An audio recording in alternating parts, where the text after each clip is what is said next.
है, नदी नाला बन रहा है, पोखर खत्म होते जा रहे हैं, कुएं सूखते जा रहे हैं, फिर भी शहर डूब रहा है। क्यों?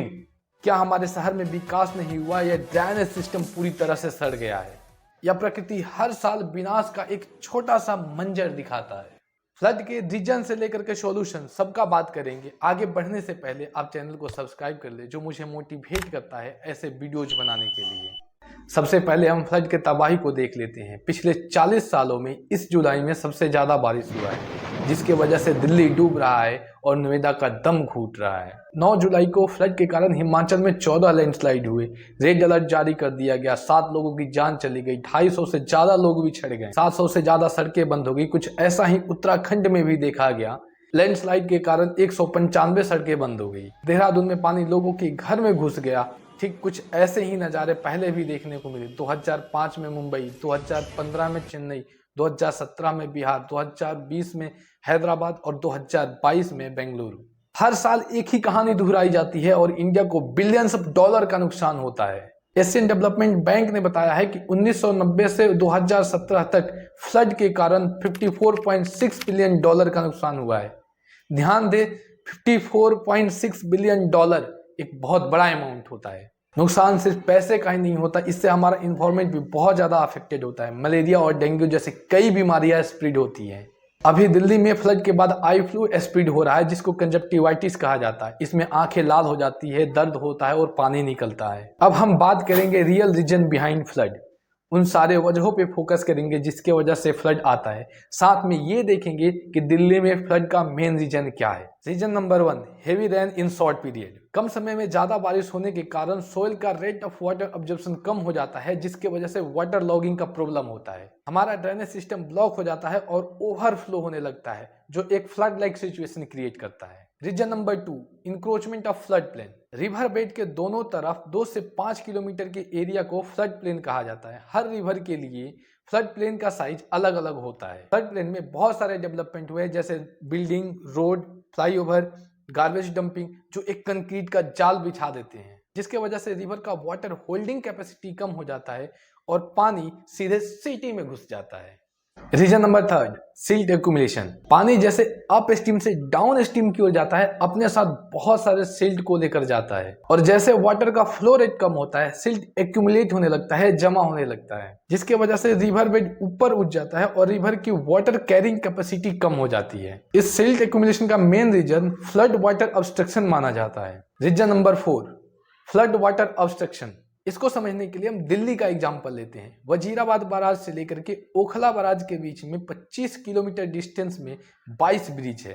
ब्रिज के पियर्स बहुत बड़े बड़े होते हैं, जो वाटर फ्लो को डिस्टर्ब करते हैं, और जिसके वजह से सिल्ट एक्यूमुलेट होने लगता है और रिवर बेड का हाइट बढ़ जाता है। Reason number 5, poor drainage system. कई जगहों पे ड्रेनेज को वेल प्लान नहीं किया गया। ड्रेनेज का फ्लो लो स्ट्रीम से अप स्ट्रीम की तरफ होता है, जिसके वजह से पंप का यूज करना पड़ता है और इसमें बहुत ज़्यादा टाइम लगता है। कई बार कचरों की वजह से ड्रेनेज पाइप ब्लॉक हो जाता है। Reason number 6, release of water from Hathni Kund barrage. Delhi में फ्लड का एक रीजन बताया जा रहा है कि हथनी कुंड बराज से 3.59 क्यूसेक पानी छोड़ा गया, जबकि 2013 और 2019 में 8 लाख क्यूसेक पानी छोड़ा गया, फिर भी ऐसी स्थिति नहीं हुई। यमुना का लेवल 208.66 मीटर चला गया, जो अब तक का हाईएस्ट है। यमुना का डेंजर लेवल 205.33 है। पिछले 45 सालों का रिकॉर्ड टूट गया इस बार। ऐसे बहुत सारे रीजन हैं, अगर हम सबका डिस्कशन करें तो ये वीडियो बहुत लंबा हो जाएगा। कुछ और भी ऐसे रीजन हैं, जैसे unplanned development, green house effect, deforestation, नदी का नालों में बदलना, तालाब और कुआं का सूखना, अनडिकम्पोजेबल वेस्ट का बढ़ना और covering of land by concrete. बहुत हो गया रीजन। अब हम बात करेंगे सॉल्यूशन का, कि इन सारे प्रॉब्लम्स को हम कैसे ठीक कर सकते हैं।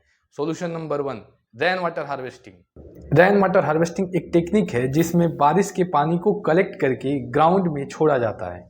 इसमें ग्राउंड के अंदर एक रिचार्ज पिट बनाया जाता है। ग्राउंड के अंदर खुदाई करके एक पाइप लगाया जाता है, जिसके थ्रू पानी ग्राउंड में चला जाता है। इससे ग्राउंड वाटर रिचार्ज होता है और पानी सड़कों पे नहीं आता है। पहले कई जगहों पे जहां पानी की भारी कमी होती थी, वहां पर रेन वाटर को स्टोर किया जाता था और फिर बाद में यूज किया जाता था। मैं रेन वाटर हार्वेस्टिंग प्रोजेक्ट में एक बार चैंपियन रह चुका हूं।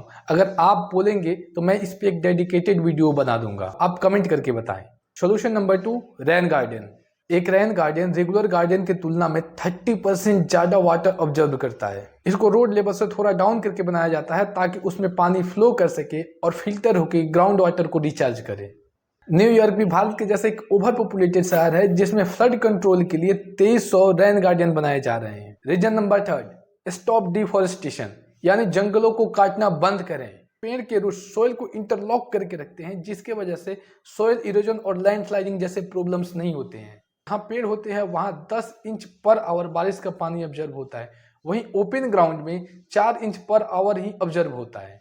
Solution number 4, stop use of undecomposable plastic. Undecomposable plastic और कचरों की वजह से नदी नालों में बदल रहे हैं। वाटर लॉगिंग का प्रॉब्लम दिन पर दिन बढ़ता जा रहा है। इंदौर इंडिया का नंबर 1 क्लीनेस्ट सिटी है। वहां पर प्लास्टिक बैग पर बैन लगाया गया है। गीले और सूखे कचरे को अलग अलग कलेक्ट किया जाता है। मेरा एजुकेशन इंदौर से ही है और इंदौर को नंबर 1 बनाने में वहां के पब्लिक का कंट्रीब्यूशन और अवेयरनेस है। आप और हम मिलकर एक कदम आगे बढ़ाते हैं और इंडिया को पॉल्यूशन और फ्लड फ्री बनाते हैं।